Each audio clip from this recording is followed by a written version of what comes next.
Hello and welcome everybody to Total Chaos 3 Final Fantasy 1 PSP Any Percent Tournament.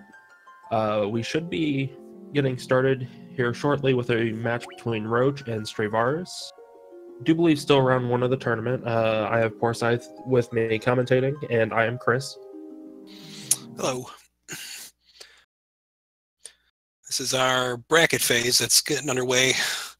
So we're halfway through the first round of it right now, and this will be the 5th match here. For those of you that are familiar with March Madness that started today, this is our 6-11 matchup. And this is a rematch between some earlier group competitors. Each of them beat each other once in the group phase, so we're looking forward to seeing what's going to happen with tonight's race. So right off the bat, they walk into the earliest town, and the most prominent glitch that this particular version of FF1 is known for features right away. We turn on, in the configuration, we turn the memory cursor on, which enables a glitch known as the equipment glitch, by basically obtaining a piece of armor and then attempting to equip that piece of armor, or attempting to equip that piece of equipment at the same time that you scroll to an adjacent character in your equipment menu onto one of their other equipment slots. We can actually confuse the game by confusing which item ID is presented to the player and essentially duplicate gear out of nowhere. So right off the bat, they walk into the weapon shop, they pick up a hammer, and utilizing this equipment glitch, they can turn it into a piece of armor called the Knight's Armor, which you normally obtain in Melmond. It's a pretty expensive piece of gear with a lot of defense, and then they put one copy on each of their characters, even if those characters aren't normally able to equip it, which gives them a ton of defense, makes it so they take almost no damage from these early enemies that you see them running into here right now, and then they just use that. They also make one additional copy that they sell for a lot of money because it's actually a pretty valuable piece of equipment, and then purchase some Phoenix Downs antidotes and potions, and enough to last them most of the run, and then just proceed straight up here to the Chaos Shrine. Yeah, and we'll be seeing that glitch here again shortly. They will be picking up a leather cap here in this room that Roach is going into, and he'll be doing the same thing, except for this time helmet to weapon, and that allows them to create the Judgment Staff due to ID similarities between the two. So the Judgment Staff is an item that doesn't normally feature in the original version of the game, the NES version or the PlayStation version. I'm not even sure if it's in the GBA version. It's a piece of equipment you can obtain from defeating one of the bonus, I believe it's the super boss in this particular version of the game. But due to the equipment glitch, we can actually get it right off the bat 2 minutes into the game by just ducking over and picking up that leather cap and then using that to equipment glitch into a copy for each of our characters. It has more attack power than any of the weapons they're using off the bat, and if you use it in combat, it actually casts Flare, which is the black magic spell. You may be more familiar with it as Nuke. So it's by far the easiest way to deal with large groups of enemies. The Judgment Staff is actually in the GBA version. It is obtained from Atomos. Oh, okay. And it actually not only increases our attack at this point, it also increases accuracy, so we'll have a little bit less miss attacks than we would if we had just the regular knives, staves, and all that on. Got a quick question in chat asking us how hard is this version versus the NES one. This is probably the most casual and easy version for newer players to pick up, because it has a lot of quality of life improvements compared to the other versions, including the additions of Phoenix Downs, gold needles, and things that make the game significantly easier for players to handle. You've got that. The existence of the equipment glitch also greatly short circuits the amount of leveling that is needed by our characters in order to level up and survive the final bosses. How can you play this game if you don't have a PSP? A lot of our runners actually use emulator. I jump back and forth between emulator and PSP. But yeah, most of us just use emulator because it's a lot easier to stream than having to go grab a capture card and then grab extra equipment.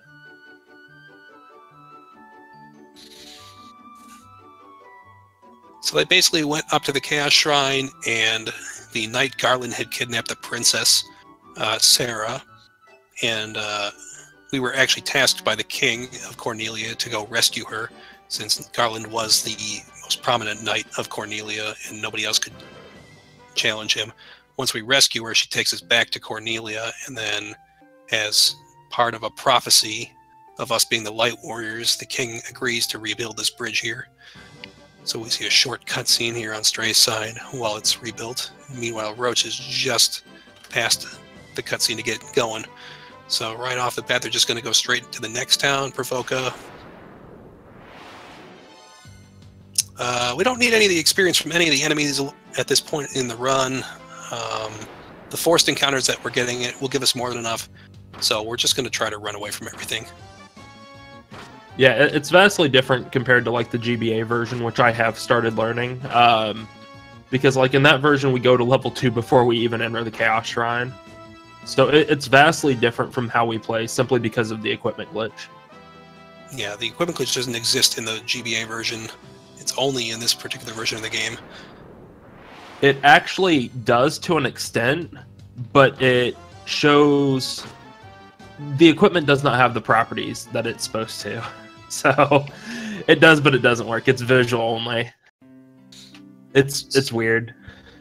So we see Roach has made his way all the way into the town and is going to challenge these pirates that are terrorizing the town. Many of the NPCs in the town don't actually appear unless you take these guys out. And we're going to utilize the judgment staffs we glitched earlier, as it's the quickest way to clear them up. I mean, with 4 characters and 9 enemies, it would take us 3 rounds of combat if we just attack with the staff. But if we use the judgment staff here, it is going to clear it in 1 round, as it does way more than enough damage.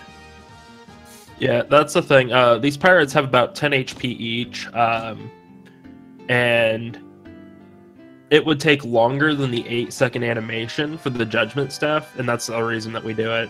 Every time we use judgment staff, it's 8 seconds, and later on, that's something that we don't really want to have to wait for. I did not see if Roach got leather shield or not. I don't think he did, but I will check in a little bit. Okay. Another feature of this particular version, as well as the GBA version, is enemies can actually drop items after combat, which is not something you'd see in the NES or the PS1 versions of the game. And in particular, we're looking to see if these pirates drop a leather shield. It's an item. It's an item that can be glitched into another weapon called the Mage's Staff, which the runners may or may not utilize. It looks like Stray's actually, since he didn't get the drop, it's actually available here in the armor shop. So he picks up a leather shield here and then just exits if we don't get a drop here. Roach did not get leather shield either. Roach is also opting to buy gold needles here. We have 3 attempts to buy gold needles. We need them particularly in a race setting for Earth Cave. And there's 3 different attempts, and this one I do believe is the actual fastest attempt, and then the 3rd one is the slowest one. I don't think it strictly matters which one you pick it up at. It's just whichever one these runners really are comfortable with.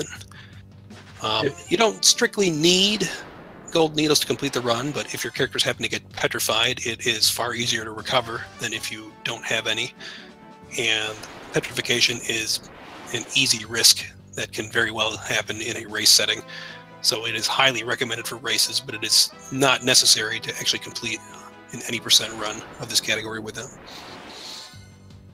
Stray's getting a group of Sahagin enemies. They tend to have very high agility, and agility influences the turn order of enemies and characters in this game. So early on, we don't have anything that helps us with our agility, which is one of the key focuses of the equipment glitching, is we like to pick up items that give us significant amounts of agility in order to make our characters attack and act faster in combat. Since we don't have that early on, and some of these enemies can be problematic to run from due to their high agility, we Stray opted to use the Judgment Staff on that group of Sahagins just to clear them out, rather than waste a round or 2 of trying to run from them unsuccessfully. A lot of this is just gauging, is trying to minimize the amount of time that you spend in combat, because the less time you spend in combat and the fewer encounters you get, the faster you can go in this game. Roach, meanwhile, has made it already into the Earth Cave, which is our first, probably the first of this. Yeah, the Marsh Cave. I'm sorry. But on this third basement floor of the Marsh Cave, there is a key item we need called the Crown. It is in a chest guarded by a group of enemies known as Pisco Demons, and as soon as you step on the tile in front of it, that will force an encounter with anywhere from 2 to 4 of them. He's going to heal up before he gets into that fight, as in spite of the fact that we have the high defense from the Knight's Armor on our characters, these guys can still hit really hard, and if they happen to crit our characters, it crit ignores our defense. So the Roach doesn't get anybody down, but he gets a chance to use the Judgment Staff to take them out. Stray, in the meantime, is just trying to catch up and get into the Marsh Cave to get over there. So he's a little bit behind Roach right now, but any lead is far from a guaranteed lead that you can. It's very easy to watch players leapfrog each other in this run just because of the swings of RNG from the many encounters that they can get. Yeah, that was the last race I commentated. One of our runners was ahead pretty much the entire game, and then at the end, RNG just swapped and they lost. And it's very unfortunate, but that's how this game works at times. Yeah. So Roach is getting some really nice RNG on the way out here. No real encounters, which is how we like to see it, going as fast as we can. Stray is getting just in front of the treasure chest here. So he only gets 3 of them, which doesn't make a significant difference at this point, but the fewer there are, the fewer of them that can take their turns before you, and the quicker you can go. Also, the less experience you get. Roach, we need that later on. Roach just had a preemptive attack with a group of goblins. Preemptive attack, anytime you get into a preemptive attack, your first attempt at running is basically going to be automatically successful. And your characters get a free round of actions. Now, you don't actually see our players issuing commands. They can just hold L and R when they get into combat, and that will auto-issue a fleet command for all characters. Yeah, that was something that was added in the GBA version, I do recall. I don't believe it was in the PS1 version.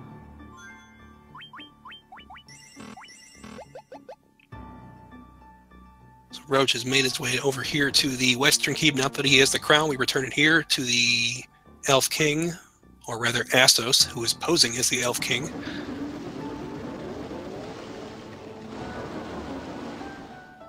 And we're just going to get into a round of combat with him, and hopefully this is going to end in 1 round of combat. If we use our melee characters to attack with staves, and then we use the staves with our mages, that should do approximately 420 damage, which is how much Astos has. Astos has a spell he can cast called Death, which may or may not kill one of our characters. Did not. Nice. I didn't even see him get an attack off. I didn't either. That's very, very good RNG for Roach on that fight. Nobody dies, and only took 3 of the 4 character actions to take him down. Lenof is saying that it definitely wasn't in Origins. I don't know if they added it to the Wonder Swan color version either. That is one of them that I didn't actually play, so I have no clue on that one. I don't think it's there because I think that predates the Origins version. No, it actually, the GBA version is, it uses all the graphics and stuff from Wonder Swan. Well, I meant like the Wonder Swan predates Origins, I think. Pretty sure it came out first. I will check on that real quick. Stray, meanwhile, doing the same thing here. He's just going to try to attack with his melee characters and use the Judgment Staffs. But he's getting a death cast, and it looks like it's on the White Mage. But if it misses, then he's in pretty good shape here. You are correct. Predates it by 2 years. So Stray should have no trouble finishing off this fight. Roach, meanwhile, is making his way back to the ship that he picked up earlier, that we picked up in Provoca. And we're going to sail up to Matoya's cave.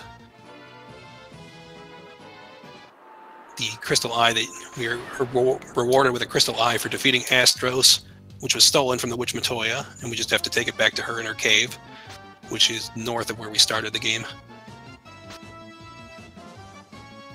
Yeah, the ship has another property. A lot of our runners don't actually seem to use it. We do have a couple in this tournament that do. But if you hold the cross button and hit circle 22 times, I do believe, it starts up a mini game called 15 Puzzle. And from there, we actually get an item that some of us use, especially for our PB attempts, called Emergency Exit. And it's a 1 in 6 chance, but you hardly ever see it in a tournament setting. It's sort of a Hail Mary attempt if you get it, because you have to basically play the game and take second place, which requires you to wait to play and succeed after a little over 30 seconds in the game. Then you only have a 1 in 6 chance of winning an emergency exit item, which could save you a couple minutes escaping from Earth Cave later on in the run. But if you don't get it, then you've essentially spent 30 seconds and gained nothing.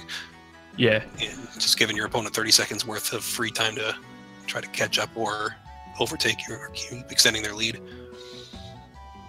So it's up to the runners whether or not they want to take that chance. And whether they're definitely familiar enough with the puzzle to try to complete it as quickly as possible. Because if you don't finish it within 30 seconds, it costs you even more time. Yeah, it's definitely a gamble. I do believe from the notes I have for GBA, we actually do puzzle. PSP version, it's not required.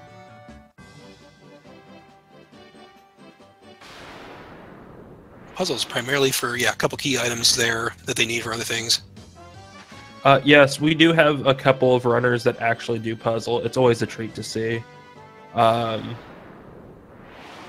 I have commentated races where they do it, and it shifts things pretty wildly at times, just based on the RNG that they get. Now, some of the top players in this tournament will try it, such as Leonis, and I know I've seen Lenofis do it. Yeah, I do believe they both take the risk. Yeah, the times that I've commentated Leo doing it, he's actually won those races. And he would be behind all the way up until the point that he uses it, and then he just takes the lead from there.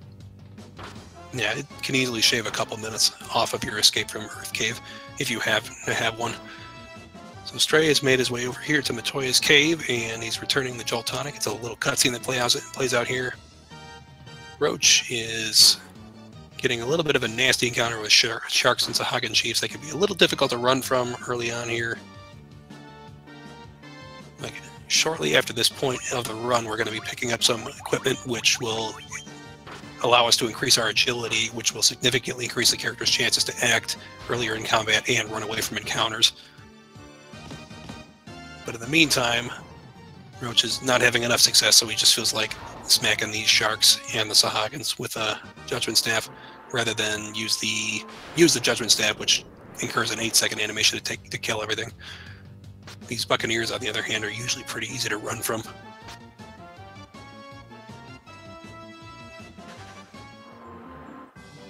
So Roach is all set with his early game ship movement, and actually Straevaras has caught up almost identically. Yeah, I was about to say he had a good ocean segment there. So here they are using the Jolt Tonic that they got from Matoya to wake the Elf Prince, who gives them the Mystic Key, stating it's something that he saw in a dream and he's passing it on to the rightful owner. And this allows them, as Porsyth did say earlier, to grab an item while they're here, and it gives them more agility. And we will be seeing them, unlike the Knight's Armor, they will be putting it on 3 slots instead of just 1. So they actually exit out of the castle and then re-enter the castle because it's a little quicker than running all the way around to reach this little treasure room in the back that is unlocked now that we have the Mystic Key. They go into this treasure room, they pick up the Mithril Hammer, and they're going to turn it into a piece of armor called the Thief's Armlet.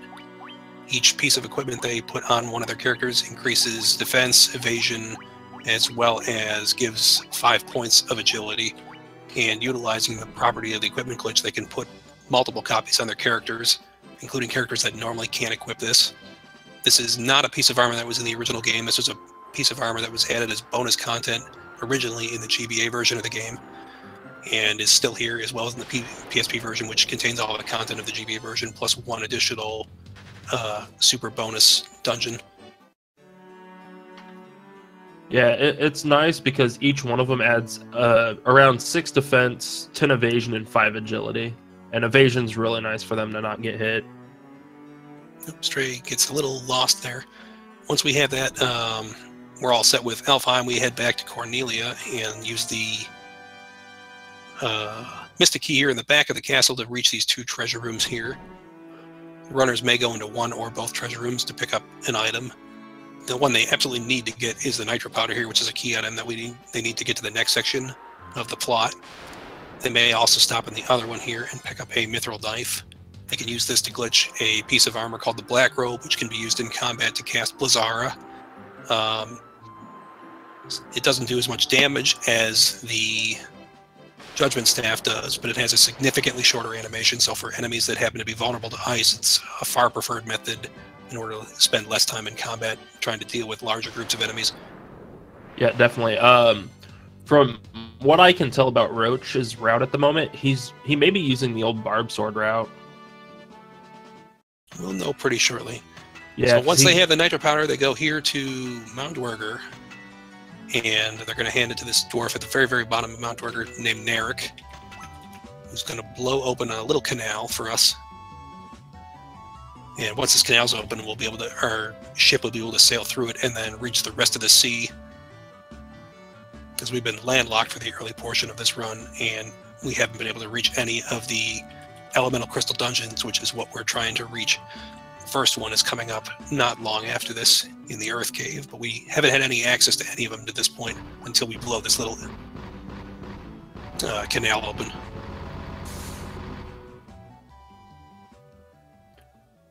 Yeah, and it looks like despite the time difference earlier, Stray is pretty much right behind Roach at this point.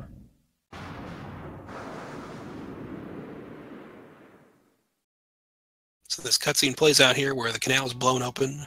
They can skip the one little section where they can see it directly blown open where the earth is falling apart. Like this particular section right after this little pan from the camera can be skipped on Stray's side. The Roach is all set here, doesn't need anything else here in the Mount Dwerger, so he's just going to head back out the way he came in, head back to his ship, and sail through the canal.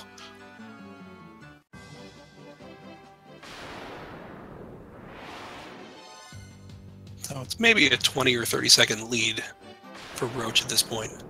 Still easily can flip in either player's direction depending on what happens from this point forward.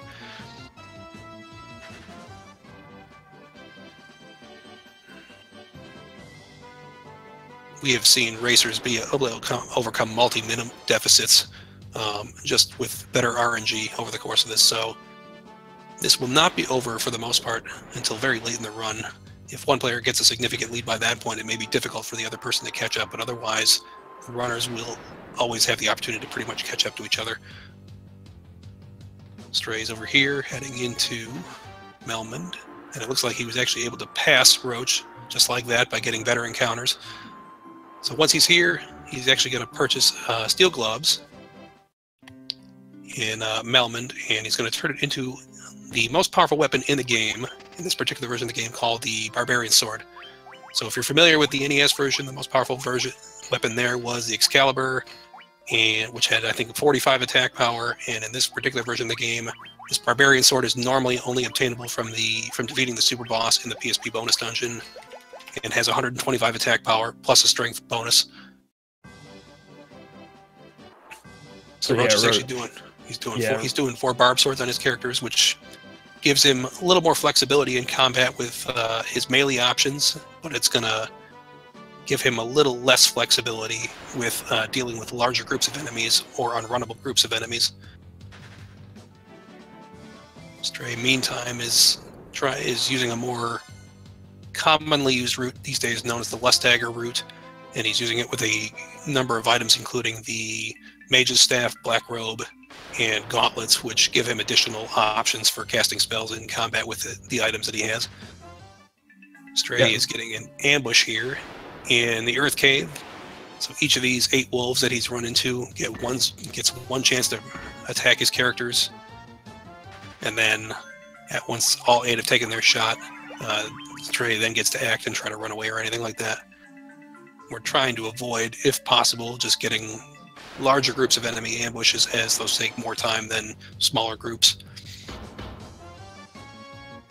But there's nothing we can do to influence whether or not an encounter is or is not an ambush or a preemptive strike. So we're just dealing with what we get at this point. Yeah. Stray's here on the B3.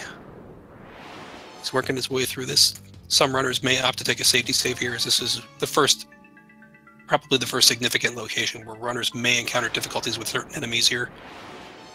Particularly, we're hoping to avoid cockatrice groups, especially if they happen to ambush us. And there are also pisco demons, which, same as the ones we ran into in Marsh Cave, which can slow us down here as they're unrunnable.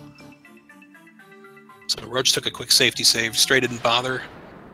It's a low chance that you're going to get ambushed by them, but if you happen to get ambushed by them, a save gives you an easy recovery point. So yeah, we see Stray here, the vampire, and the vampire's dead. So yeah, that's pretty much the power of the barbarian sword here. Stray opted only to put it on 2 of his characters, I believe. Yeah. Whereas Roach put it on all 4 of his characters. And here's a poor ambush we don't want to see on Roach's side. As if all 4 characters get paralyzed, this could be a real problem for him. Yeah, and the major thing about the route, for those that are new, we do have multiple routes. Ooh, Roach actually resetting there. But they all are about the same amount of time. It just depends on the amount of safety that you want. The Lust Dagger has a little bit more safety and unrunnables than the Barbarian Sword does at times, and it just goes quicker. But the fewer unrunnables that you have, Barbarian Sword is actually quicker at that point. So since Roach had saved, and since we can save anywhere in this particular version of the game, he just opted to quickly do a soft reset on his console or his emulator and reload right there, rather than risk all 4 characters getting paralyzed and him wasting a lot of time trying to see if they could recover from paralyze. And Roach is getting Pisco Demons here, which are unrunnable, rather than switching commands in combat to use his Judgment Staffs to take them out. He's just going to attack with his characters. The memory cursor remembers in combat what your last actions were for each combat. So if you are keeping track of what you were last encountered or the commands you last issued, you can more quickly decide whether or not you want to just hold X to repeat the same command you had last or make changes. Roach is going to take down Vampire here in 1 shot. Stray is on floor 2, making his way back. We actually can't. The Lich is at the very bottom of this floor, and he's the first major boss we want to fight, but we can't access him yet. Once we reach the end of the 3rd floor, there's a chest there with an item called the Star Ruby. But if you try to proceed any further on the floor, you find there's a tablet or something blocking our path, and we can't reach the 4th or 5th basement floors. So the only way to get around that is to take the Star Ruby we pick up here, go over to the Giant's Cave, present it to the Giant that is actually blocking our path there, and then he will move out of the way. And beyond that is Sage's Cave, and once we've defeated the Vampire, the Sage will reward us with the Earth Rod, which is needed to remove that little tablet at the end of the 4th, or the end of the 3rd basement floor. So then we can return to the Earth Cave and go all the way down to Lich. So, at the risk of the collective groan of chat, so what do they call it, the Star Ruby and not the Star Sapphire? Or do they figure that they'll get some complaints from Nintendo's Pokemon team for that one?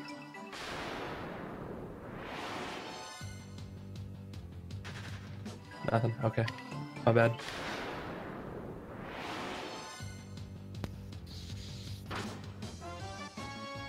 So Stray's giving it to the Giant here. We're just waiting for the Giant to move off screen.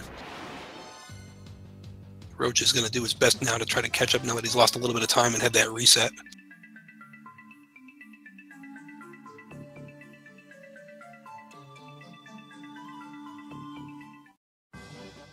Stray's getting into an encounter with a group of shadows. If you happen to see shadows, they will always be either in a preemptive or an ambush formation. You'll tend to see them in preemptives way more than ambushes in this particular version. In some of the older versions, especially the NES and the PlayStation version, the odds of preemptive and ambush were kind of the other way around.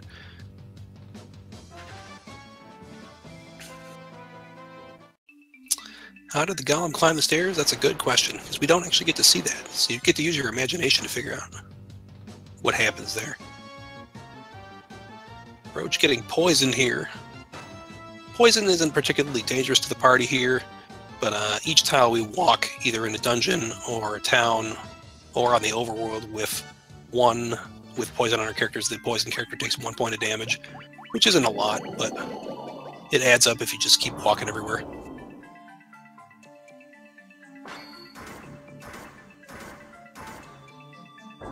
See, it's especially confusing because if you watch in this version, the giant will actually walk upwards towards the stairs, and in some of the other versions, he basically just walks straight left and off the screen that way, so he doesn't angle towards the stairs. So it's a little confusing about where exactly the giant goes once you've fed him the Star Ruby.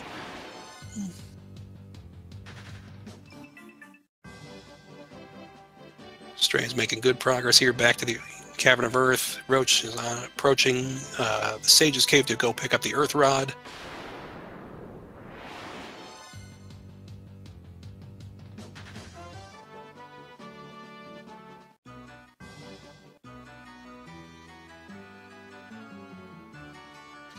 Not much to say right here. Stray is basically just making his way through the first 2 floors. There's no unrunnables or anything on these first 2 floors. There's just higher encounter rate. The encounter rate actually goes down as you get deeper into this, but the floors actually get longer. So the chances of getting encounters maybe even out here a little bit.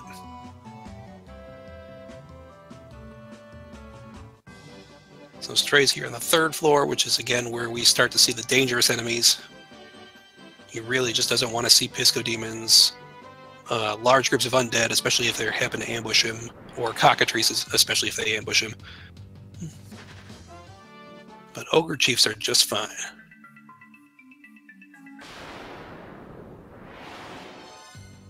And Stray's getting a pretty good run here with no particularly poor encounters. So we'll have to see if Roach gets the same luck with that, because unless he does, he might lose a little time to Roach or to Stray here. So Stray is now on the 4th floor. It's a little bit of a larger group, but he gets away pretty quickly. Stray is almost there through this floor.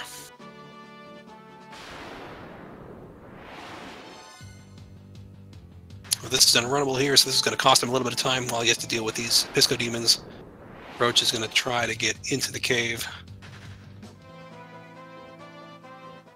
And Roach isn't finally, so Roach is going to start trying to make up some time here.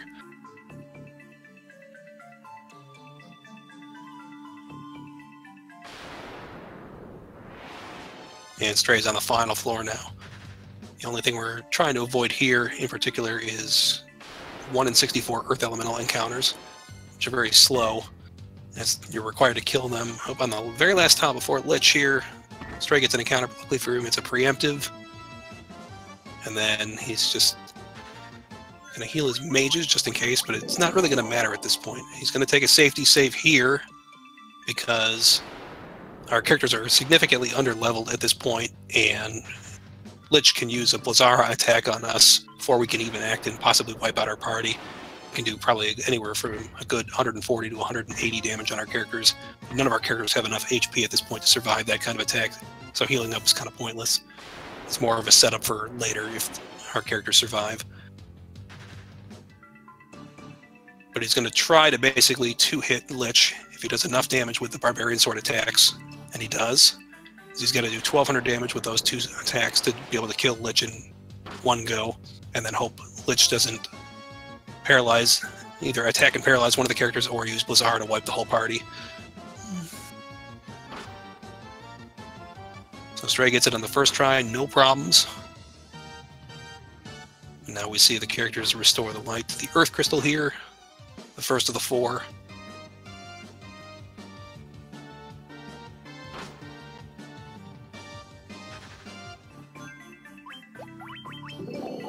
And then a brief cutscene is going to play here showing one of the bonus dungeons that opens up in the GBA and PSP versions when you've defeated each of the fiends. This is the Earthgift Shrine, little cutscene that plays out. We don't actually need anything from any of these dungeons, so you're not actually going to see us duck into any of them. Each of them features a random ordering of floors and has some extra content and items that you won't see in the regular game. But there's no real benefits that we need in an any percent run for this. Roach, meanwhile, is still making his way through the Earth Cave, but he's got a group here of Pisco Demons, which is slowing him down a little bit.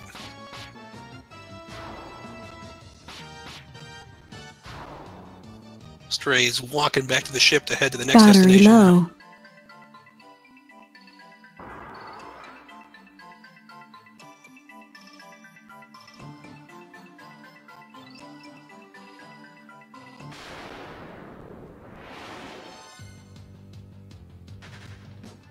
So Stray is going to sail now over to Crescent Lake, which is the next destination he needs to visit.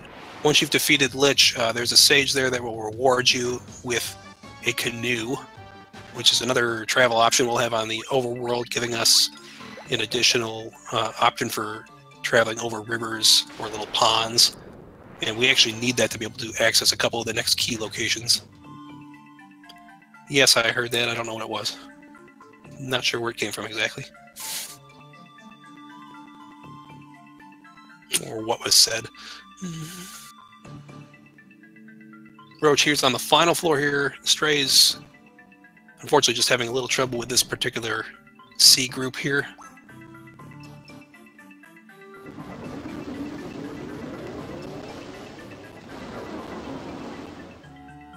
Stray's had enough of this group, so he's just going to use his judgment staff to take them out. Charging battery.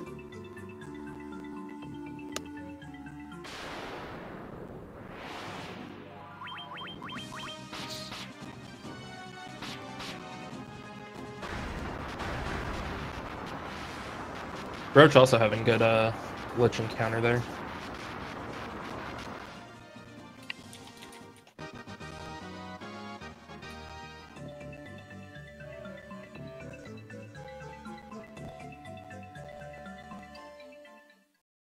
It may be on Stray's side, I don't know. Although I don't think Stray's audio is actually active right now.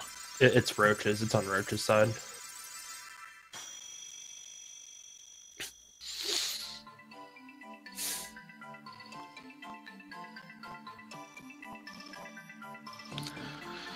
Who knows? So Roach, meanwhile, is watching this little Earthgift Shrine cutscene, and then he's going to head over to where Stray is going. Stray has made his way here to Crescent Lake. And his first option, he's going to actually sell some stuff and clean up his inventory a little bit. And he's also going to sell the Knight's Armors that we created right at the beginning of the game, as we don't need them anymore at this point, and they sell for quite a lot of money, which will fund the rest of the purchases we need to make throughout the rest of the game. And then Stray stops in the armor shop to pick up a mithril gloves, and then in the weapon shop to pick up a mithril axe. And he's basically going to glitch 3 items in this whole section here. He's going to glitch 1 copy of a black robe, which he can use to cast Blizzara. Then he's going to glitch over that and create copies of black garbs for 3 out of the 4 characters, which offers more protection and agility than the Thief's Armaments we picked up earlier. So it gives them an even higher chance to act earlier in the combat order and escape from combat. He actually has to perform a formation change in order to reach all 3 of the characters with the equipment glitch due to the way it's designed.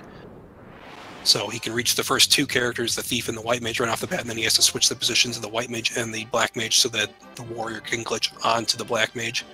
And then finally, once he's done glitching armor, he can put a piece, he could use the mithril gloves he picked up in the shop here to glitch a weapon known as the Lust Dagger. This has a lot of attack power, but its particular bonus is it has 20 points of agility when equipped. So he's given it to each of his mages at this point. So each of the mages now has 3 black garbs with plus 10 agility, as well as a Lust Dagger with plus 20 agility, so 50 points of agility extra on top of what they would normally get from level ups. So that makes them super fast to act and extremely likely to go early in combat and run away from enemies. And that will be a key feature that he takes advantage of as he gets into the ice cave over here. So once he leaves there, he returns to his boat, sails up here, and docks it next to this river here so that he can proceed with a canoe across this little river section to get over to the ice cave. Deep in the ice cave is a key item we want to grab called the Levitt Stone, and right at the spot where we grab it, we're actually going to facilitate a little bit of a level grind, the only such grind in this run. And then once we're done grinding there, we're pretty much just going to go from objective to objective and plow through the rest of the game. With good luck, these players can finish about 130 or sometimes even under 130. With average luck, they can finish 130 to 135, and with, depending on also execution and luck, it might take them longer than 130, but most runners finish under 140 to 145 sometimes. I was about to say, don't ask me. My race record is a 142 constant. I mean, the current world record for this particular category is a 122, but it took extremely risky strats that probably wouldn't pay off in a race. So I believe the current race record is only a 125. And in general, you're not going to see times much lower than 130. I think the lowest time we've seen in the tournament to this point is a 127. So that's someone that had great execution and outstanding luck. Yeah, we did see Stray safety save entering the ice cave. Ice cave is a bit of a trolley place. The game does what it wants. So you can get ambushed by things and it just completely wrecks your run. It's not a fun time. So yeah, we safety save on entrance to ice cave for that reason.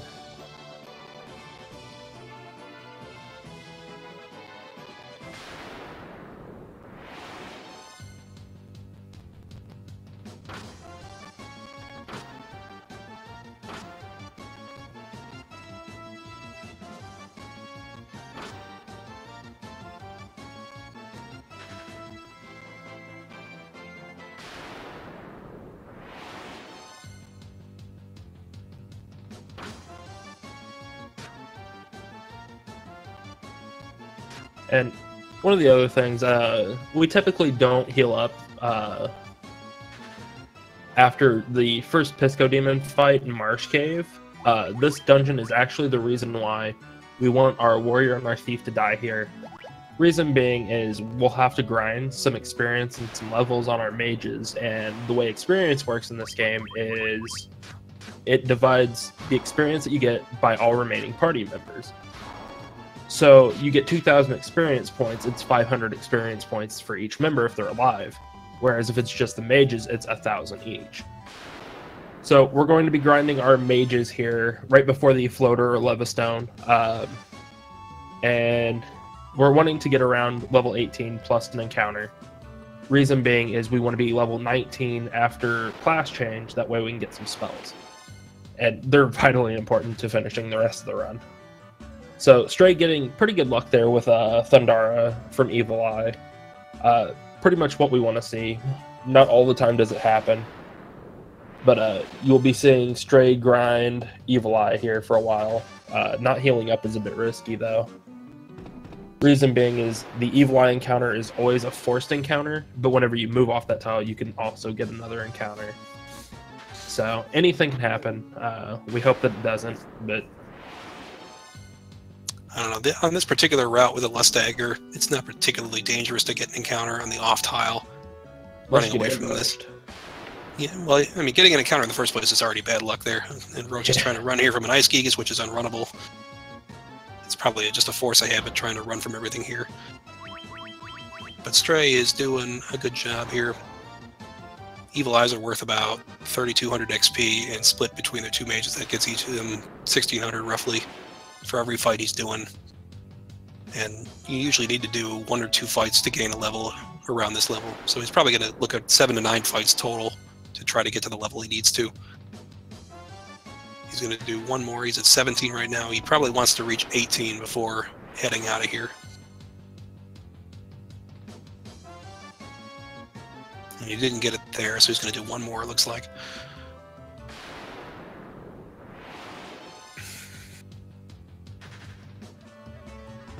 Roach is nearly here to the grind at this point. So Stray's all set. His mages are 18, and he also opts to resurrect his warrior and then heal everybody, or resurrect his thief and then heal everybody up. He's gonna basically try to get a little experience from random enemies along the way, trying to get the thief up a couple levels to see if the thief perhaps gains enough to learn or try to learn haste later on. But basically, the mages need to gain one more level between now and the end of the Citadel of Trials to be level 19 before we go shopping for some spells. So you can actually purchase the spells in this game, but you can't actually purchase them until your characters are able to actually use them in combat. So they need level 19 for the highest spells we're going to be getting, which are Heal Aura and Teleport. And after that, we don't need any more specific levels. Or any other additional spells. So Stray tried to also run from the same Ice Gigas that Roach did earlier, which was unrunnable. So you don't get any feedback other than seeing your characters fail to run if you try to run from an unrunnable encounter. So you don't get any can't run message or anything like that. Your characters will just do the running animation, and then you're free to keep trying again if you want, but you won't be able to run away.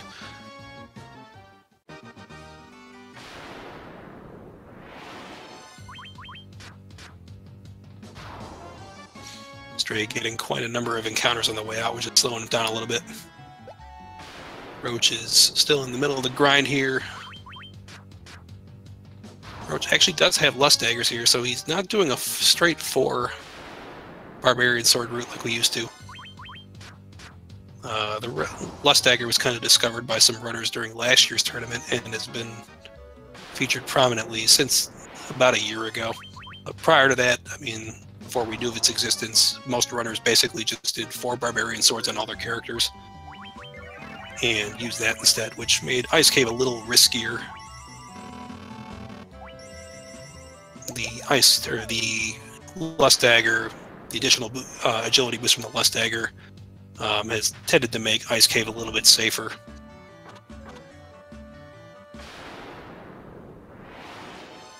Roach getting another unrunnable here.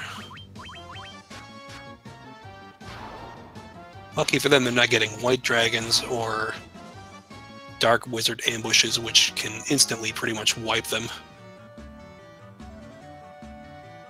Yeah, good old Double Dragons. They're affectionately named after Double Drop, a prominent runner in our community who would very often get them on world record pace runs, and they can be very, very trolly and basically use their Ice Storm attack to kill the party pretty quickly.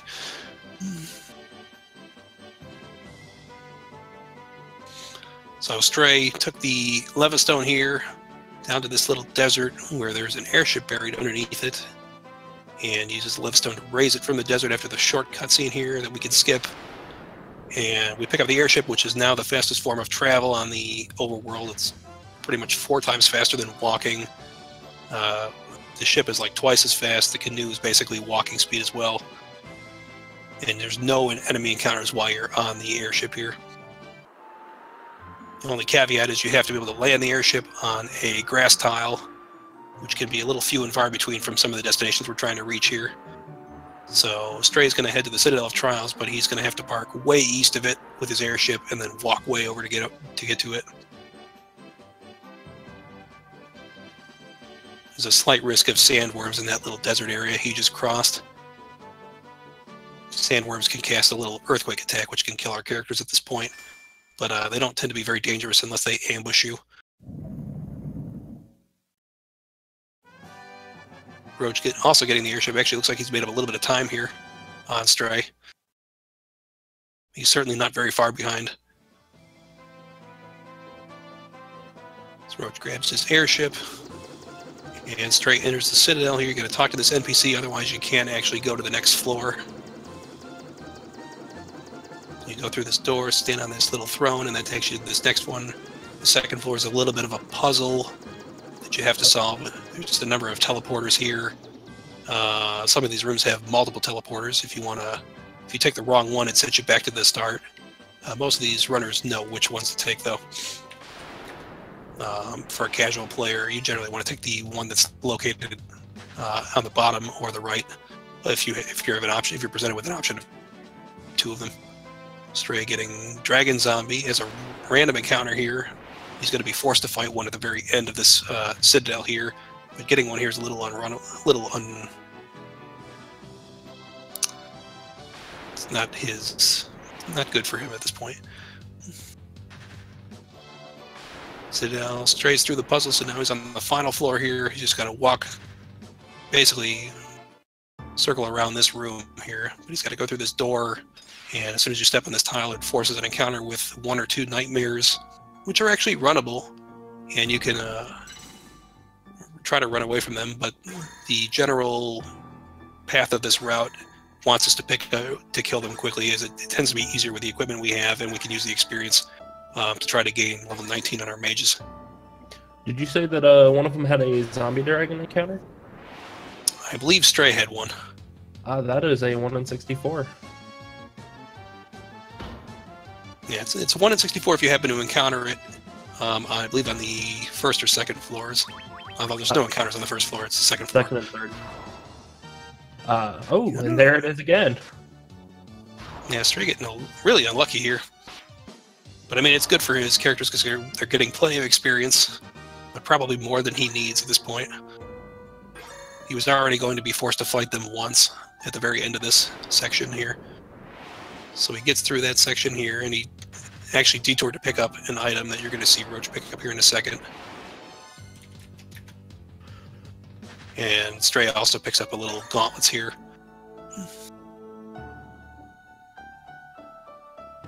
So you'll see up here on Roach's screen, he's going to fight the nightmares, which are forced, and this is the forced encounter that Stray's finally getting. Oh, that's not another one. That was another forced one. Holy crap. It's like 3 dragon zombies. That's the most I've ever seen in one single run of this. And now Stray's getting his forced encounter with dragon zombie here. Let's see if Roach can follow suit. I mean, Roach is almost certainly going to get better luck than that. It's like the worst. That might be the worst luck I've ever seen on that floor in terms of getting dragon zombies. Although this is not good for Roach here. These guys are going to try to either use their Mind Blast attack to paralyze everyone in the party, or they're going to attack and try to kill everyone with their melee attacks, which have a chance to instantly KO our characters. And Roach gets away. Lucky for him. That could have been real bad if all characters got paralyzed. Yeah, if his last save. Yeah, his last save would be in a ice cavern. After the nightmares, Roach actually detoured to pick up a healing staff, which is needed for another glitching. That we'll do a little bit later, and then you pick up. Here's a sandworm ambush on Stray's side. That's really lucky for him that it didn't do Earthquake. So both of our runners getting some real dangerous enemies here. But they're getting through it. It's not really a run unless you're getting through by the skin of your teeth, though. Yeah. So Roach gets his forced encounter there, and his mages should have enough experience at this point. Yeah, we see Stray go to Bahamut, or to the Dragon Caves to talk to Bahamut, using the rat's tail that they got out of Citadel of Trials. And this gives them the class change, increases some of their stats, let them learn some more magic. And otherwise, yeah, it's definitely, we want to have that.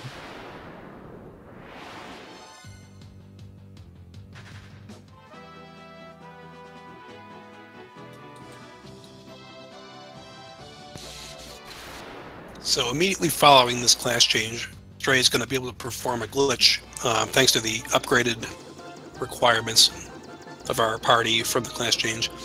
So his ninja can actually, at that point, equip the healing staff that we picked up earlier, but we don't want to equip it. We actually just want to be able to glitch it onto the white mage, and once we've class changed, we can perform that.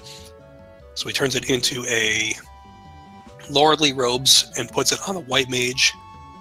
And this is an unrunnable encounter for Stray here. Not sure if he's familiar with it. It's one of the probably the most confusing unrunnable encounters you can in the game, because sometimes these enemies can appear with or without the other, and that makes it difficult to tell if it's an unrunnable encounter or not. But Roach recognizes that he can kill them with the black robe on the second try and get rid of them.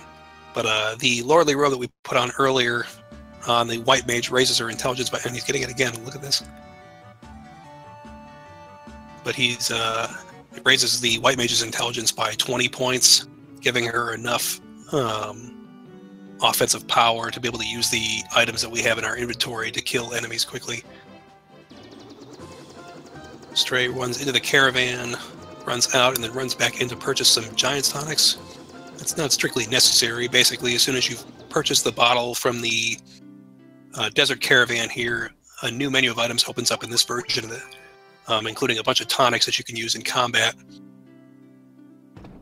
The only one we're particularly interested in is Giant's tonics, which can be used in combat to raise the maximum HP of a character by 200 for the rest of the combat round.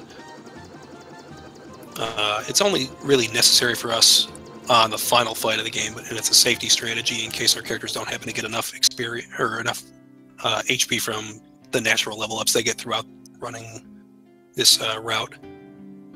So Stray's going here to pick up. He's entered Gaia with the fairy bottle that he had earlier, and as soon as you enter it, this fairy is released and returns to this little spring in the back of the town. Once you go visit her, she rewards you with Oxyale, which you need to be able to access the Sunken Shrine later on. It's a little bit of a detour for the next section we're going through. And meanwhile, Roach has done a little bit of a route divergence, and he's gone straight to Mount Gulg here. He did opt to buy haste before he went into Mount Gulg. Yeah, so they're doing a little bit of a different order, but basically their routes will converge right as they enter Onrak to get to the Sunken Shrine. So it may look like Roach is slightly ahead at this point, but they're both pretty close, and Stray is probably still ahead just from doing a couple extra errands first. So here in the Mount Gulg, you're going to watch both of these runners basically walk as much as possible on the lava, as running on lava takes damage for each tile that they walk on, but there's no risk of encounters for each one you walk on. So they don't want to walk on the stone tiles, they want to walk on the lava tiles where possible. But there's some sections where they're basically forced to walk over some stones to get to the next section. Their party's going to be a little low health at the very end of this section, but they should be able to recover and heal up. So Roach did some shopping beforehand and picked up the spells now that his character mages are level 19. Stray's actually going to pick that up afterwards. He's probably just going to heal here with some potions instead, since he doesn't have any other option. He's also opting to resurrect his warrior at this point, and there shouldn't be any more intentional killings or anything like that. I do want to say it looks like Stray has pretty good HP rolls compared to Roach's ninja and his black wizard here.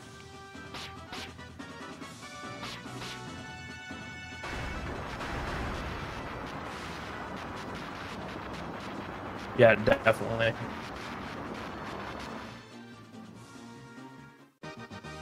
It looks like Marilith going down pretty easy for both of them.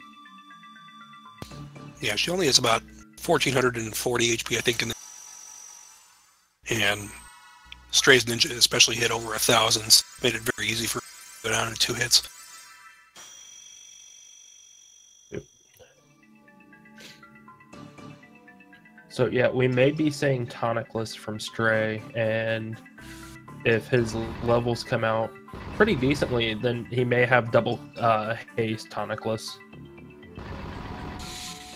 Yeah, so now that Stray's all set here, Stray's probably going to detour and go pick up the spells, whereas Roach has already done that. But Roach still has to go and buy the fairy, and Roach is standing still for a second. Not good for him. With how close these guys are, wasting a couple seconds is not ideal right now. Oh, and it looks like oh, he's already been to Melbourne. Yeah, he's already got haste. Now he's got to go get the... Yeah, he's got to go over here and pick up the bottled fairy so he can get to Gaia. Yeah, and get the Oxyale. That was some weird pathing I've never seen before. That's interesting. That was common before Lust Dagger was... Before the Lust Dagger came about, we would generally do Gulg, or do shopping, and then Gulg, and then go do all this section with picking up the Oxyale and everything. So here Stray is picking up his spells, and Melmond over here. Roach has gotten the fairy, he's releasing it over here in Gaia, and he's got to walk through the town to get there. So Stray should be all set to go straight to Onrak from here, and he should be slightly ahead. Yeah. Because after this point, both routes converge. So it just looks like a little bit of movement issue from Roach there, getting stuck on a bush. Another Ice Gigas unrunnable encounter here for Stray. Luckily for him, it's only one enemy, so it's not a huge mistake if he does that, but still wastes a couple seconds.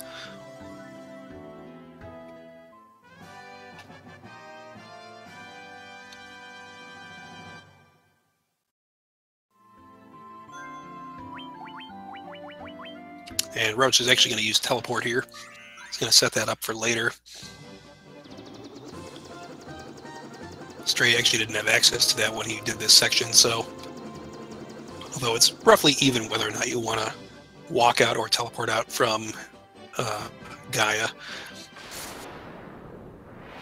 I think it's actually faster to walk out than it is to teleport out, but doing teleport now sets up a menu so that if he goes back into the menu and tries to cast a spell with his Black Mage again, the cursor will already be on teleport. So Stray is the first one into Sunken Shrine here, now that he hits the Oxyale. And there's two objectives here that we have to do in the shrine here. We actually start on the 3rd floor, and we have to go up to the 5th floor to pick up a key item called the Rosetta Stone, which we don't need for here, but we will need to be able to access the next crystal after this one. So Stray is working his way on the 1st floor here, and actually Roach is also now on the floor. Stray gets to the next floor now. On this particular floor, you're likely to see unrunnables. Roach is getting them here. He's going to see these Hagen groups, and he's going to use these use the gauntlets, or he's going to use the Judgment Staff. Let's see. He's going to use the Judgment Staff on these groups. He does have the gauntlets, but he may not have the equipment on his characters to be able to kill them in one go. But the gauntlets have a significantly shorter animation by casting Thundara than Flare from the Judgment Staff. So this is a routing difference, and Stray's going to have better ability to deal with enemy unrunnable encounters if he happens to get them. Right now he's getting one of them. So if you watch here, he's going to use Gauntlet, which casts significantly faster than the Judgment Staff does. Roach, in the meantime, is getting a Ghost encounter here, which is also unrunnable, and still does not have access to the Mage's Staff that Stray has access to. So Stray could use a Mage's Staff here to take care of them, because it would do just enough damage to kill them if he happened to run into the Ghosts, which also casts faster than the Judgment Staff. So each time that they both get an encounter, Stray is basically saving a couple seconds of animation time. I do believe it's about 4. Oh, they're basically synced right here. Yeah. It's always nice to see this. I do enjoy close races. This is a perfect sync right here. Yeah, we hardly ever see that. So, quickest way back is rather than running out, they can just teleport out. They can go back 2 floors. They can actually optionally go back 1 floor and grab an item that they have two chances to grab an item that they need for glitching later on. There's one on the 4th floor. There's one also on the 2nd floor. It's much more common for runners to be picking it up on the 2nd floor, as it's a relatively new route improvement. I'm not even sure if it's an improvement at this point, but there is an option to pick up an item for glitching on the 4th floor instead of the 2nd floor.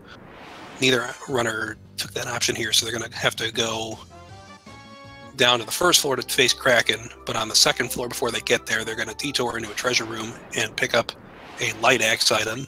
You can actually use that in combat to cast, I believe it's called Tiara, on undead enemies, but we don't use it for that.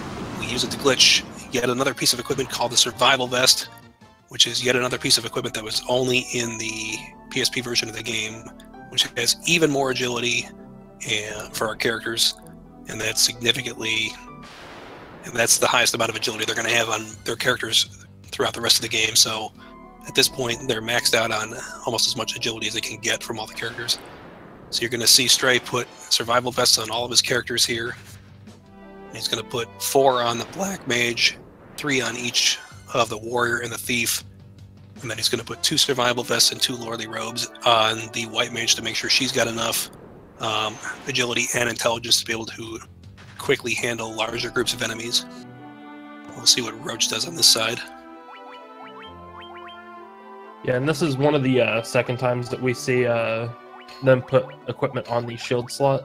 There's very few items that actually work on the shield slot. Lordly Robe, Survival Vest, and Ribbons are the major ones. Anything else typically has a chance to soft lock your game. So we don't use that slot for that reason.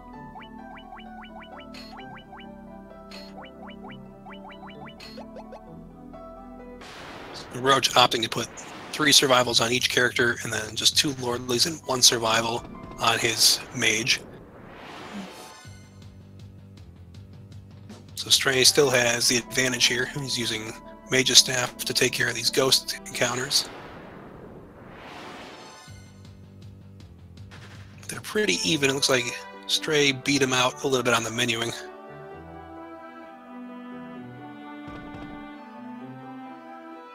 It looks like Roach took the high road on the final floor, which is a little bit longer than the lower road.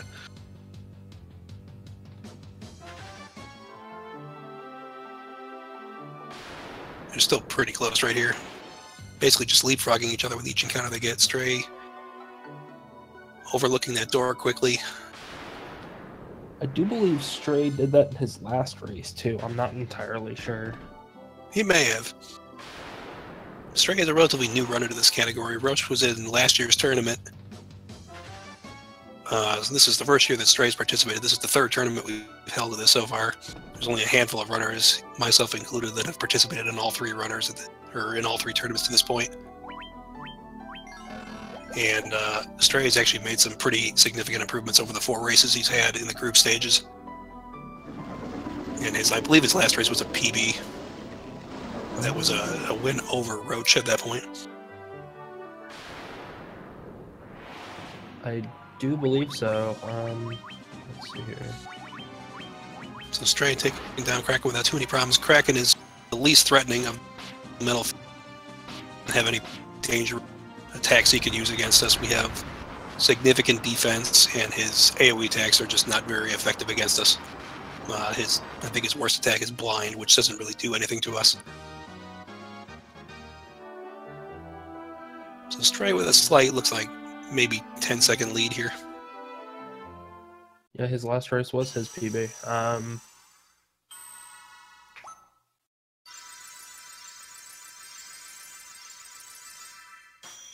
So both of them are watching the little cutscene that plays where they can access the bonus dungeon that opens up after you defeat Kraken. Lifespring Grotto. But, again, we don't visit any of these bonus ones. And this is the 3rd to last forced cutscene that we can't skip.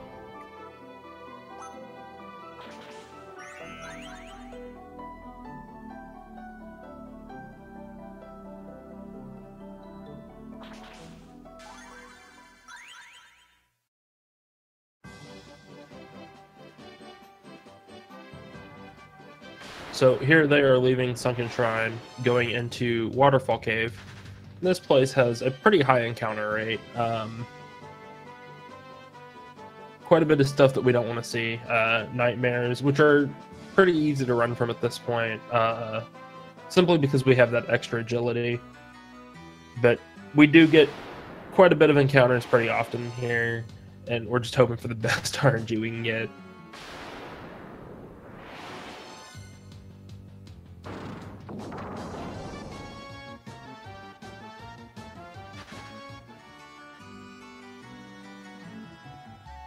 Roach took a wrong turn. Hmm. So this is like one long twisty cave. It's one long floor. There's nothing other than a treasure room in the bottom left of this area. But you have to go through this little twisty maze to get to it. At the very end of it, there's a robot that has a key item we need called the Warp Cube, and then there's also a treasure that we need to pick up in there. But throughout the cave, you're going to just basically see a lot of encounters and a lot of NPC bats that are going to try to get in our way and be little jerks. Yeah, definitely. Another thing to note is whenever we go into that room, there is a forced encounter tile right on the other side of the door. Always happens if you happen to step back off of it and step onto it, you have to fight that encounter again or run from it. And typically it comes with cockatrices and pyralists, and we still really don't have any protection against stone.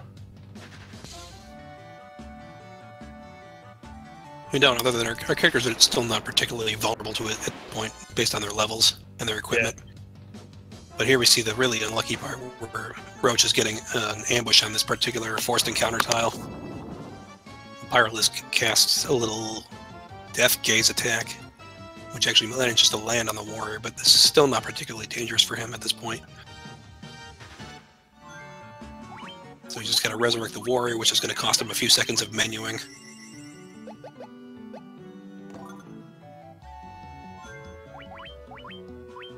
So they both have the ribbon here. They're going to use the ribbon to glitch into an item called the Gigantax, which they actually don't need by themselves. But they will use the Gigantax at that point to basically allow themselves to duplicate additional ribbons, so they can turn it into multiple ribbons for their characters. Roach getting a really unlucky last tile encounter here, it looks like. Yeah, and the ribbon is the only piece of equipment that we get that we actually want to use, and that's why we turn it into something else. And then turn it back into ribbons. So Roach has the Warp Cube here, just gotta wait a brief second for this small cutscene to play out. Then he can teleport out.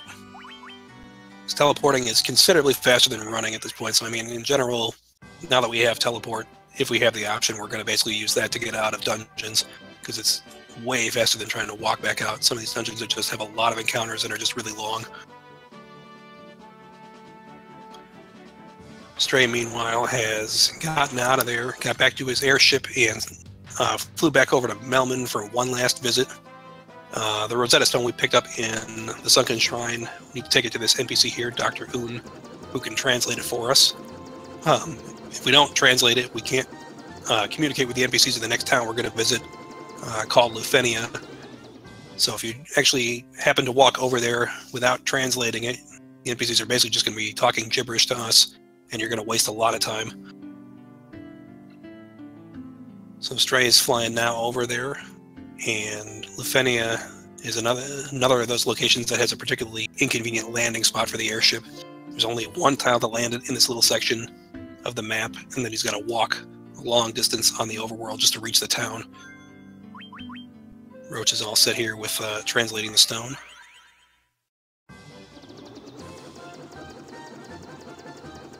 So this particular walk can lose you a lot of time depending on the enemies you may or may not encounter here. He's particularly hoping to avoid running into Minotaur zombies, which are unrunnable on this phase. They might be paired by themselves, or they might be paired with trolls. Either formation is basically unrunnable, and he doesn't want to see that.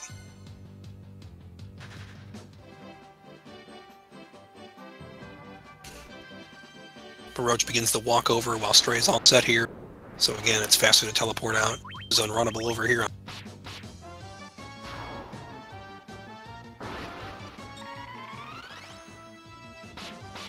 Roach has haste set up on his character for some reason.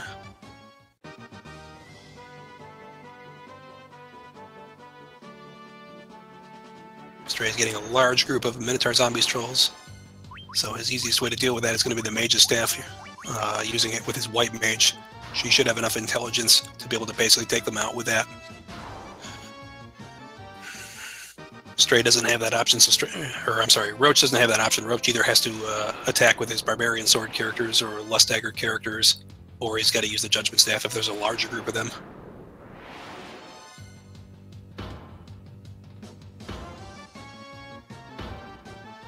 So Stray's basically past the point where the enemies are unrunnable at this point, and just needs to go over to the Mirage Tower.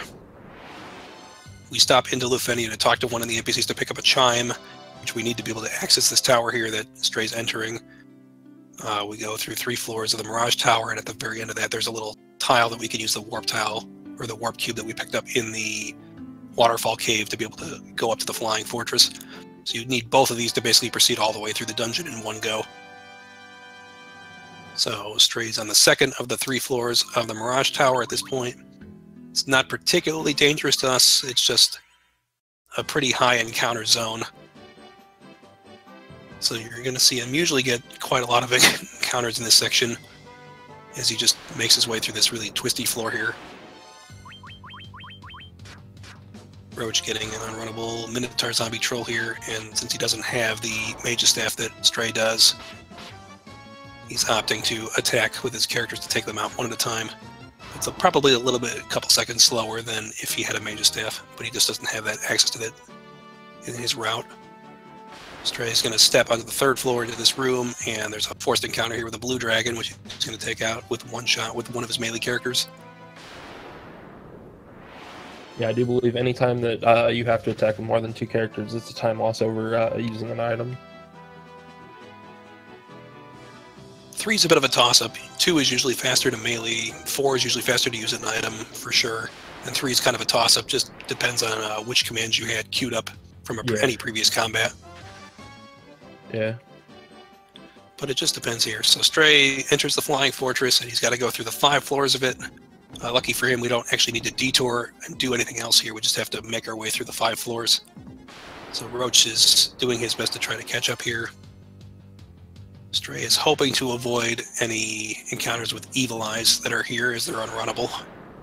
But other than that, nothing is particularly dangerous here.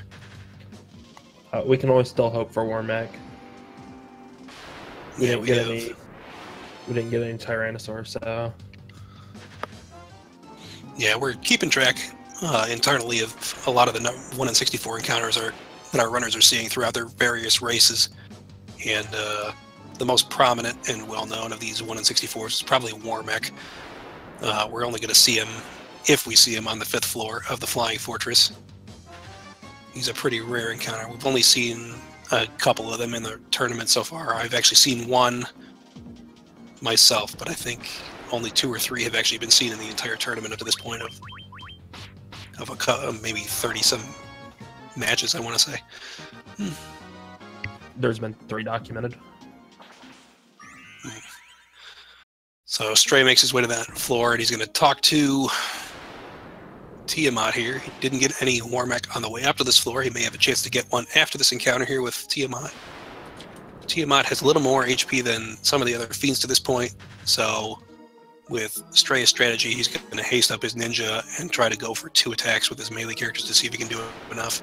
And he got just enough, it looks like. That may have been exact damage, if I'm not mistaken. You have to do 2400 to take down Tiamat. So Stray watches the last brief cutscene here showing the last bonus dungeon open up. Roach is only 1 floor behind right now. Trying to catch up. Yeah, and by no means does this mean that Stray's winning. Anything can still happen. We still got a dungeon left. The final dungeon, and we'll see how the game treats both of our runners. Yeah, Stray probably has at least a minute lead right now, just based on this, but you could easily gain or lose minutes in the Chaos Shrine, depending on the encounters you get. Stray's just going to have the heads up as he heads it first into the Chaos Shrine. So he's going to have the lead here. Roach's Thief and Black Mage are have a little low HP totals. Lower than we'd like to see at this stage. This might kill his mage. Oh no, that's right. Roach has all 4 ribbons at this point, so Roach is pretty well protected against elemental attacks like that. Stray only has, I believe, 2 ribbons equipped at this point. He's going to save the last two for the very end fight against Chaos.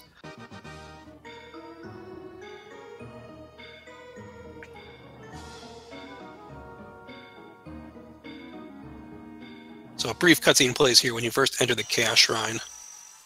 It actually shows you the PSP exclusive bonus dungeon, the Labyrinth of Time, opening up. The NPC leads you to the back of the area and shows you a hidden door there. But we don't really take advantage of that in this particular run. There's a more common category where you will see runners go in there called All Bosses, which visits each of the Soul of Chaos bonus dungeons from the GBA version that are also in here, as well as taking one trip through the Labyrinth of Time to defeat the super boss Crenodia. So Roach is all set here with Tiamat. Stray, meanwhile, has begun the final dungeon. He's trying to run away from these white dragons and is successful on his last try, which is very good, because if he had not run on that last try, he could have been in a world of hurt. He did take a safety save, yeah, he did take a safety save here, as the ice storms from these white dragons can do quite a lot of damage. Even these green dragons can do a lot of damage, but in general, Stray's got what he needs to be able to handle these guys with the black robe. Roach does not have access to that, to my knowledge, so he's probably going to have to either use the Judgment Staff or melee attacks with his characters to take care of them if he runs into them. Stray's having a pretty good run, though, down to Death Eye.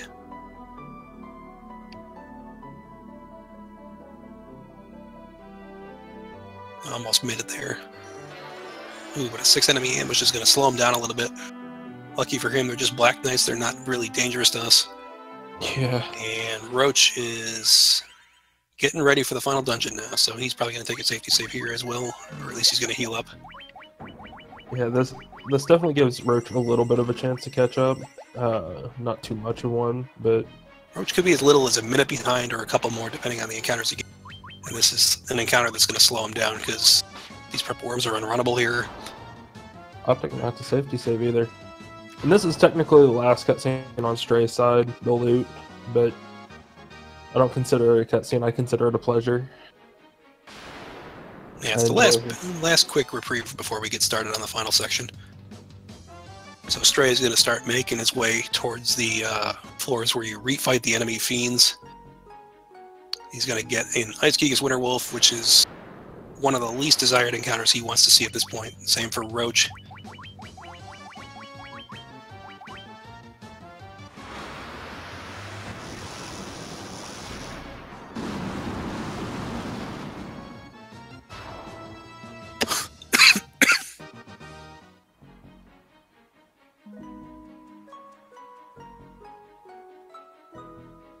Stray getting some white dragons here. Again, he's just into hope. But 3 out of 4 failed to run, so now here come the Ice Storm. Looking for him, his white mage gets it on the last try here. The runners might opt to take a quick safety save here in case of a really unfortunate wipe, which would cost them some time here. Roach is getting poison gassed over here by the green dragons.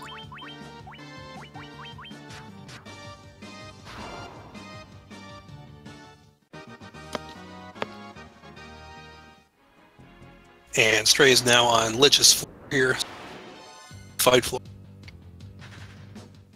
And then after that is one last floor with Chaos. So there's basically 5 floors left for Stray. He's particularly looking to avoid Earth Elemental encounters, Earth Medusa ambushes. If this was an ambush, this could cost him quite a lot of time there.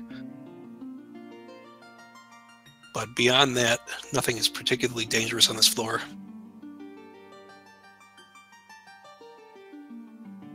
Roach is at the loot after defeating Death Eye. So Roach is going to start his descent to the final floors. Here's Earth Elementals for Stray. These are unrunnable here. He could use the Judgment Staff. He could attack with them. It just depends on what he wants to choose to do here. It would probably be faster to attack, considering that he's pretty close to Lich, and Lich would set up his attacks. Dragon Zombies here for Roach, which are also unrunnable.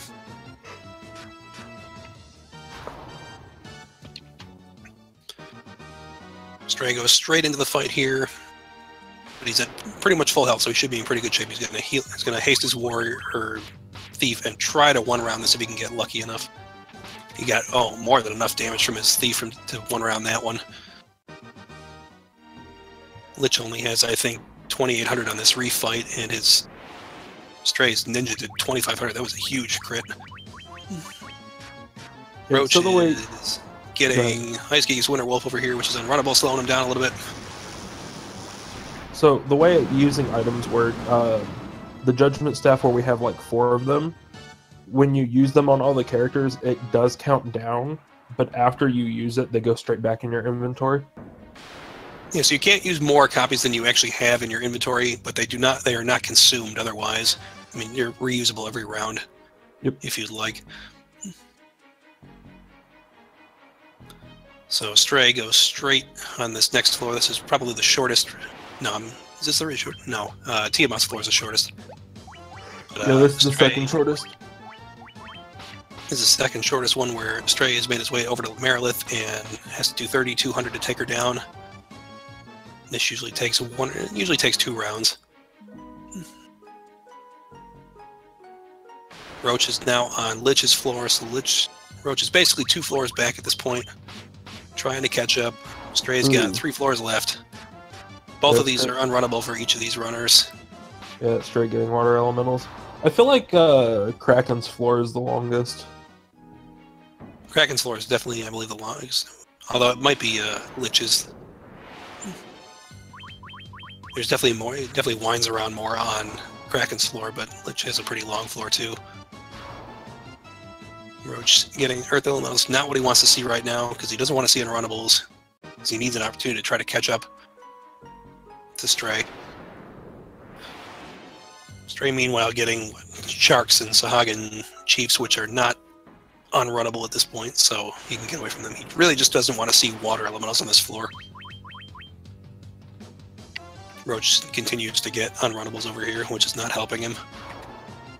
And he's falling significantly behind and having a hard time at this point. He's going to be having a hard time to try to catch up from Stray. Short of Stray basically wiping on the final boss. Roach has said in the chat for the race, I give up with this RNG, but he's not forfeited yet, so this is good. I'm glad he did. Kraken goes down. Kraken actually has 3,600 on this fight. Just a reminder, Lich only has 2,800, so if Roach gets high enough, he can run around this. Yeah, he got enough. Yeah, both of them having pretty good luck. Lich can also cast Flare on us, which is the exact same spell that we've been casting against the many enemies throughout the game, and it does a lot of damage to our characters. Usually will kill off a thief and a black mage pretty quickly.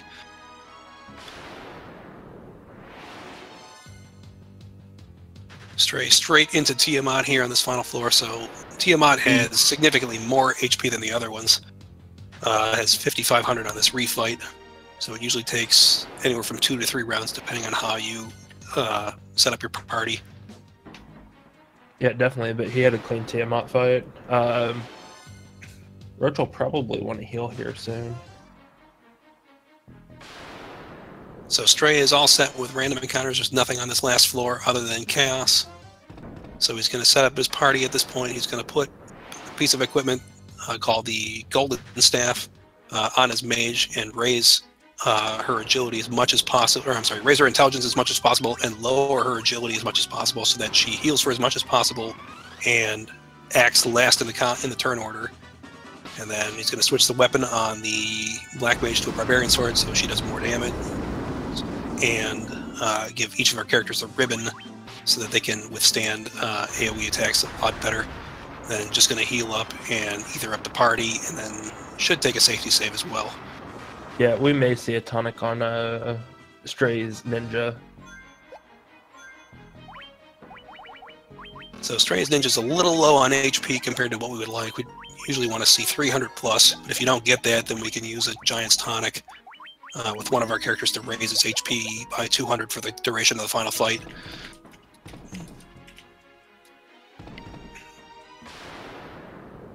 But Stray is waiting for the final fight to begin right here and has a pretty significant lead, so it's going to take a really trolly chaos to allow Roach to catch up at this point. So Stray is going to use the tonic on his black mage. Going to heal up with the. He's going to heal with the white mage every round, and he's going to be hasting the other 3 characters with his black mage. After that, it's just basically hold X to win, and everybody else attacks.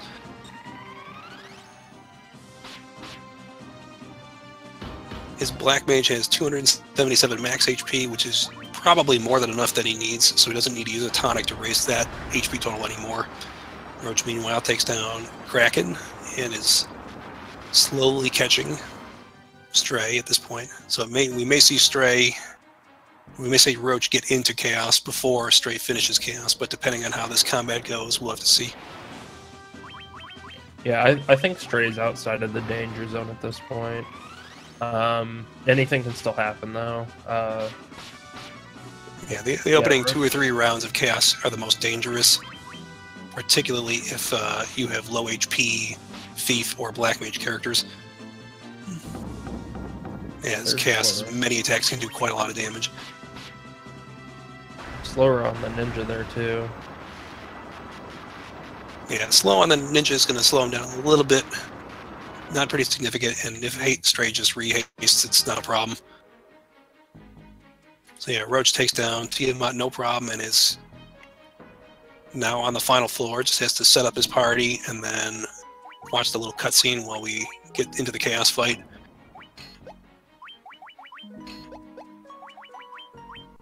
Yes, I'm hoping for Commentator's Curse because I want this race to be close. I'm not sorry.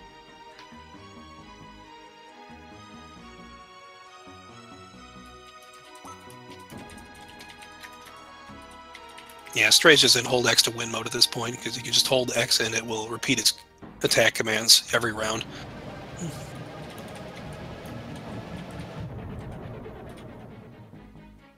It shouldn't be much longer for Stray at this point. There it is.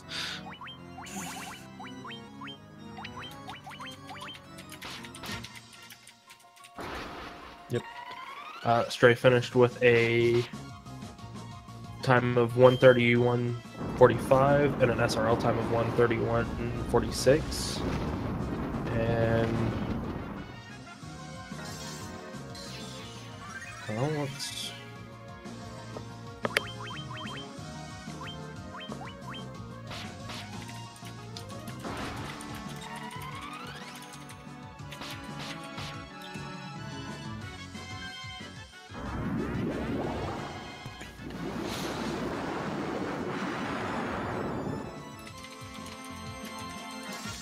oof. That's not good for... that's what happened. Okay. So I'm letting them know that whenever they get done, we are ready for interviews. It does look like Roach has forfeited the race. Well, he knows he's already lost at this point. Forfeiting doesn't really significantly alter his result at this point. Yeah. I mean, I still hate to see it. The race was close. Just RNG does happen. Roach isn't really out of this yet. He's still got plenty of rounds of combat. Yeah, and even with him losing this race, he does go down into the lower bracket. Yeah, nobody's eliminated yet in the tournament. This is still the opening round, so everyone's still in the upper bracket until these matches take place. I'm going to go ahead and pull Straevaras in for an interview, if that's okay. Should be fine. Hello. Welcome, Straevaras. Hey. Congratulations on your win. Thank you. Yeah, definitely. How do you feel your run went? It felt okay. It was only 24 seconds off my PV, so that says something for it. Yeah, and once again, you've had a considerable improvement over the course of this entire tournament. Yeah, it's RNG. RNG felt really weird this time. I was getting lots of encounters, but they were decent encounters. I think Yeah, my tally at the end was 187 encounters. Jeez. You and Roach were trading off quite a bit during that race. You guys actually entered in the Rosetta slab or Rosetta Stone floor at the same time and got it at the exact same time. Yeah. It's the first time I've ever seen that commentating. That's my favorite floor because there's no encounters. Right. It and Talons are everybody's favorite in this game because there's no encounters. So here we see Roach going for it at the end. He's kind of out of MP on his white mage, so he's just attacking just to see what happens at this point. We can still win this, but Blaze is not going to help. No, definitely not. So who entered Chaos Fight first? You entered Chaos Fight first. Roach was down a couple floors. Okay. But that's going to hurt. Now he's basically out of attackers. Unless White Mage can be a hero. Nope, not today. Mic on. Roach has declined an interview, which is fine. It's understandable. But other than that, I really don't have much I can say. It's sometimes losses are unfortunate with this game. You guys have any shout outs or anything you guys want to add? No, it was a very good race. It was back and forth. I think Stray had the early lead, but Stray was using the Lust Dagger in the early going, and Roach used 4 Barbarian Swords, which is a slightly older variation before he picked up some Lust Daggers in Crescent Lake. And yeah, I mean, it was... Stray had it. You guys went shopping in a little bit different order just based on your routes, and then eventually converged right at the Rosetta Stone. And then from that point on, it seemed like Stray had the better execution and luck. And I mean, again, another excellent run from Stray because it was still very close to his PB. Yeah, I do believe your PB is a 131.22, if I recall. Yeah, I think so. And I do believe you actually got it during this tournament. Yeah, actually, it was my last match with Roach. Yeah, because I am looking at the speedrun.com and I do see that it was about 18 days ago. So yeah, still pretty good run from both people. Just yeah. Well, Well, I guess very RNG heavy. Yeah, It is. I mean, it's the beauty of it and the curse of it. Because basically, I mean, if you play well, you know you have a chance to get a PB, but you also need the RNG to cooperate to make that possible. Right. So, I guess we're almost done here. If anybody else wants to give shoutouts or anything. I do have some shoutouts. I would like to thank Feasel and Speed Gaming for making this possible. I'd like to thank the people that organized this tournament. I am a run, or was a runner in this tournament. I failed out of the group or bracket stage. But if you want to learn this game, we do have a Discord. Everybody definitely helpful in there. I picked up this game a little bit before this tournament actually started, and I've been able to post some pretty good times. I've talked with quite a bit of the people in this tournament, and they've all been helpful. So definitely, if you think about picking up the game, I do encourage you to do so. It is a great first speed game. Definitely shout outs to the runners. They did a great job here. But Final Fantasy 1 does what Final Fantasy 1 wants to do. And definitely a shout out to the chat. You guys were great. Those are my shout outs. Yeah, what he said. So I don't have any more for myself. I don't know if you have any shout-outs, Stray, or anything you want to say. No, nothing's coming to mind, but good game, Roach. He's pretty much the reason that motivated me to get better, because when I was in groups with him, he was the person that I saw. He was the person to beat. So, you know, he's the one that motivated me to get better or practice more. You guys had a very tight group, because I think all of you ended up 2-2, defeating each other and losing to each other. So it was a very interesting group. Yeah, and we all moved on. Yeah, everybody moved on, and then by stroke of luck, you just happened to run in again here in the bracket phase. Yeah, because even looking at it, your guys' times were extremely close. I do believe there was like a 3-minute variation between the fastest and the slowest. And that's a really tight group. So with the results here today, it looks like Stray will advance to face Soma in the next winner's round, and Roach will drop to play against Crustacator in the loser's round.